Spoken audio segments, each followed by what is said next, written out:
Assessing the damage, violent storms and tornadoes tear a path of destruction across parts of our area. As temperatures drop, just a hint of fall, what you can expect by morning. And new rules for the Great White Way, what audience members will need to have before sitting down to watch a Broadway show. This is News 4 Now for Friday, July 30th. I'm Gilma Avalos. At least one tornado was confirmed to have touched down in New Jersey during last night's powerful storms as teams from the National Weather Service continue to survey damage across several municipalities. An EF0 tornado moved through Verona, knocking a tree onto a house and 3 trees on the Montclair Golf Club. New Jersey's most significant damage is on Long Beach Island. 2 tornadoes were confirmed in Bucks County, Pennsylvania. Officials in Bensalem Township call the damage devastating. Roofs were torn off buildings and a car dealership was nearly leveled. At least 5 people were hurt, but none of the injuries are life-threatening. A new internal report about fighting the pandemic and federal officials acknowledge the war has changed. Internal CDC documents say the Delta variant spreads as easily as chickenpox, the common cold, and Ebola. And those who are vaccinated can pass it as easily as the unvaccinated. Even more troubling, the Delta variant causes more serious illness than earlier strains. And the Broadway League announced all 41 theaters will require vaccinations for audience members as well as performers, crew, and theater staff, and it's expected to last through October. Masks will be required for audiences inside except while eating and drinking in designated locations. A Bronx woman in custody after police say she was hiding cocaine in a diaper bag. Officers stopped Shanti Pleasant along Interstate 87 for a traffic violation. When she couldn't show them a valid driver's license, they searched her vehicle. Police say they found more than 25 ounces of cocaine in her baby's diaper bag. The woman's 13-year-old and 7-month-old daughters were also in the car. They're now in the care of a relative. Lifeguards will be keeping a close eye out for sharks in the waters off Long Island after more sightings Thursday. The sharks were spotted near Jones Beach and Robert Moses State Park. Lifeguards kept beachgoers away from the ocean for a few hours. And nearby Lido Beach, officials made the call to have people only wade in knee-deep as a precaution. Just yesterday, people fishing on Jones Beach caught 2 small sharks. We spoke with one of them. It was a minute and a half. It was out of the water. So, yeah, our goal was just, we put the shark first and try to get it back in the water as safely and as fast as possible. Sharks have been spotted across Long Island beaches all week. A lifeguard believes he was bitten by a shark on Monday. It's been really a nice break since yesterday's awful storms and looking good straight through this evening. So we'll hang on to the fair skies and temperatures staying in the upper 70s through early evening. And with fair skies overnight, temperatures begin to fall off, drier air continuing to pour on down.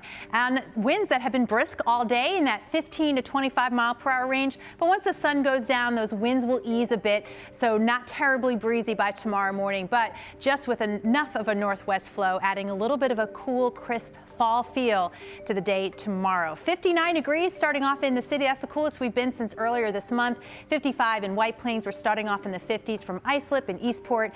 Belmar too, 55 degrees. But north and west parts of the Hudson Valley down into the 40s. We're looking at Woodridge at 46, Liberty down to 46, Newburgh starting off at 53, and a pleasant afternoon for the rest of the day on Saturday. He became a household name thanks to headline-making desserts like the cronut. Now Dominique Ansels is expanding his pastry empire with a brand new workshop. Here's Lauren Scala.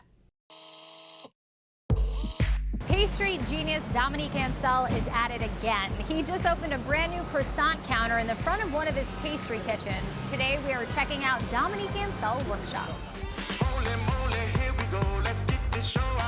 And during the pandemic, you had one of your cookbooks come out. Yes, everyone can bake. It's my new cookbook, simple recipes to do at home. Well, congratulations on the book and congratulations on the workshop. This is your test kitchen, and tell me what's going on. Yes, so this is our bigger kitchen, commercial kitchen. So here we produce for the bakery and for the workshop as well. I want to have a little, also kiosk croissant shop. So we have an assortment of croissants and what we call laminated dough. So dough that is layered with butter and dough. So croissant takes about 3 days to make. So this is the last step. So what we do, we hold it with the left hand from the top, and we're gonna stretch it slightly, sliding into your hands. Okay? Then you're gonna bring it back right in front of you, and we're gonna push it forward, this way. See, that's great. That's actually not that bad. Right? Good job. According to my standards. So now this is rolled. It's going to go into fermentation in a proofing box with the heat and humidity for about 2 hours. And then we're going to bake it. And through the magic of television, they're done. Oh, thank you. You see all those layers? That's the separation between the butter and the dough. We're going to get into it and we're going to use all our senses. We're going to listen. Smell the butter, smell the yeast, smell the fermentation. Who needs lip gloss? I like butter. And this is garlic and rosemary with olive oil. Each one is a different adventure, but all of them are incredible. Congratulations on the Thank workshop. you. This is amazing. It's Thank so you nice so to much. see you. Thank you. Nice to see you too.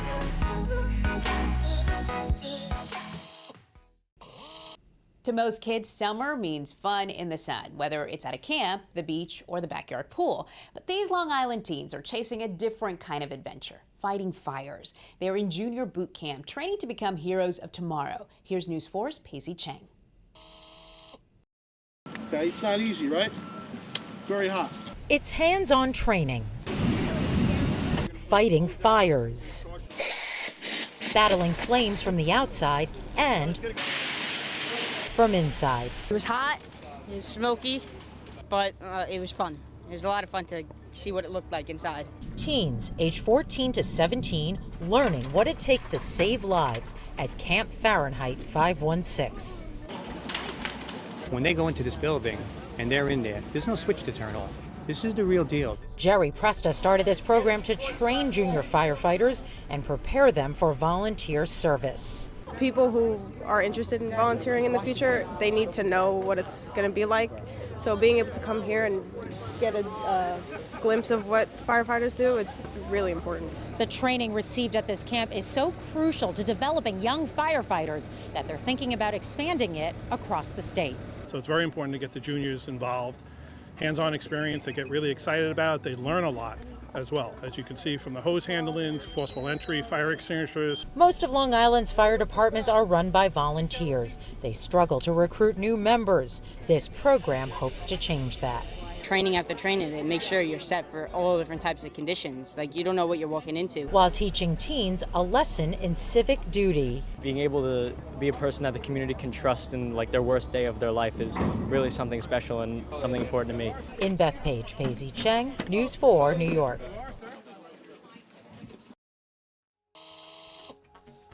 Thank you for joining us. We'll see you on Monday.